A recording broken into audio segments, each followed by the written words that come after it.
Passons maintenant à une période sombre pour l'intelligence artificielle. Les années 1970, communément appelées l'hiver de l'intelligence artificielle. À partir du milieu des années 1970, l'intelligence artificielle a subi des critiques et des revers budgétaires, marquant ainsi le premier hiver de l'intelligence artificielle. Les chercheurs en l'intelligence artificielle ont été confrontés à des difficultés imprévues dans la mise en œuvre de leurs idées. La différence entre la théorie et la pratique est devenue évidente. Par exemple, le passage à l'échelle pour résoudre des problèmes complexes comme le nombre de combinaisons aux échecs, l'échec de la traduction automatique et les limitations des réseaux de neurones ont été des défis majeurs. Ces échecs soulèvent la question suivante: quelle est la différence entre la théorie et la pratique? Exemple de traduction. L'esprit est fort mais la chair est faible, devient la vodka est bonne mais la viande est avariée. Time fly like an arrow se traduit par les mouches du temps aiment une flèche. Cette traduction montre clairement les limites de la traduction automatique et la complexité de la compréhension des nuances linguistiques. La période post-2011 a été témoin d'une transformation majeure dans le domaine de l'intelligence artificielle, principalement due à l'avènement du deep learning et de l'apprentissage automatique. Le deep learning, qui repose sur des réseaux de neurones artificiels, a ouvert la voie à des avancées significatives dans divers domaines de l'intelligence artificielle. Premièrement, l'essor des GPU, ou unités de traitement graphique, a joué un rôle crucial dans cette évolution. Ces composants informatiques hautement performants sont capables d'exécuter un nombre impressionnant d'opérations par seconde, ce qui a grandement accéléré les calculs nécessaires à l'apprentissage profond. Deuxièmement, les progrès dans les algorithmes de réseaux neuronaux artificiels ont été essentiels.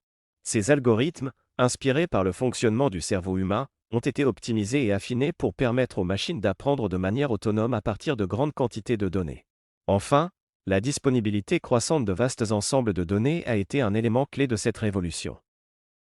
Ces données massives ont alimenté les algorithmes d'apprentissage automatique, permettant au système de devenir de plus en plus performant dans des tâches telles que la reconnaissance vocale, la traduction automatique et la reconnaissance d'images. En somme, depuis 2011, l'intelligence artificielle a connu une croissance exponentielle grâce au deep learning et à l'essor de l'apprentissage automatique, ouvrant ainsi la voie à des avancées majeures dans divers domaines technologiques. L'intelligence artificielle ne se réduit pas à l'apprentissage, le domaine de l'intelligence artificielle est vaste, englobant plusieurs aspects. L'apprentissage, machine learning, deep learning. La résolution de problèmes. Les connaissances et le raisonnement. La planification. La communication, la perception et l'action. Les environnements incertains. Il est important de noter que le deep learning est un sous-domaine du machine learning. Le machine learning est un sous-domaine de l'intelligence artificielle. Pourtant, lorsque l'on parle d'intelligence artificielle, on tend souvent à se focaliser sur le deep learning. Celui-ci monopolise l'attention. Dans les médias, à la télévision, dans les articles de recherche, dans les applications se réclamant de l'IA. Ce texte résume l'évolution de l'intelligence artificielle à travers différentes périodes, en mettant en lumière les avancées significatives dans chaque ère. Dans les années 50, l'intelligence artificielle a émergé avec les premières théories et réalisations, suscitant un grand intérêt et enthousiasme pour le domaine. Au cours des années 2000, le focus s'est déplacé vers le machine learning, où la précision prédictive a été améliorée grâce à l'augmentation des données disponibles. Des techniques telles que le clustering K-means, les réseaux bayésiens et les SVM ont été largement utilisés pour résoudre une variété de problèmes. Enfin, dans les années 2010, le deep learning est devenu le fer de lance de l'intelligence artificielle, permettant de traiter des problèmes plus complexes avec une précision accrue, tout en simplifiant leur implémentation. Les réseaux de neurones artificiels, les réseaux de neurones convolutionnels, les réseaux de neurones récurrents et les réseaux de neurones antagonistes génératifs ont été les piliers de cette avancée majeure. L'invasion de l'IA. Le marché de l'intelligence artificielle connaît une croissance exponentielle. De nombreuses prévisions indiquent une explosion du marché de l'IA dans les années à venir, avec un impact significatif sur nos sociétés. À titre d'exemple, Statista prévoit que l'IA générera près de 89,8 milliards d'euros d'ici 2025, contre seulement 4,8 en 2017. Cela représente un taux annuel moyen d'augmentation d'environ 45%.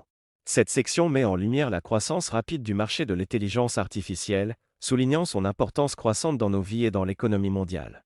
Les chiffres impressionnants fournis par Statista illustrent l'ampleur de cette croissance. De plus, les explications fournies par Mike J. Walker identifient 3 facteurs clés qui alimentent cette croissance: le cloud computing, l'open source et la collaboration des développeurs. Usage actuel. Filtre anti-spam. Système de recommandation. Assistant personnel et reconnaissance vocale sur smartphone. Reconnaissance faciale et d'image. Analyse de texte et traduction automatique. Détection d'anomalies. Transport et robotique domestique. Cette section présente une liste variée d'applications actuelles de l'intelligence artificielle, démontrant sa présence généralisée dans notre quotidien. Ces exemples couvrent un large éventail de domaines, de la sécurité des données à la robotique domestique, mettant en évidence la diversité et l'utilité de l'IA dans différents secteurs. Usage à venir. Véhicules autonomes. Médecine de pointe. Nouveaux types d'interface homme-machine, notamment la conversation. Création artistique. Fabrication. Et bien d'autres encore. Enfin, cette section évoque les futures applications potentielles de l'intelligence artificielle, soulignant les domaines où l'IA est susceptible de jouer un rôle croissant à l'avenir. Ces exemples illustrent la portée étendue de l'IA et ses implications dans des domaines tels que la médecine, la créativité et la production industrielle.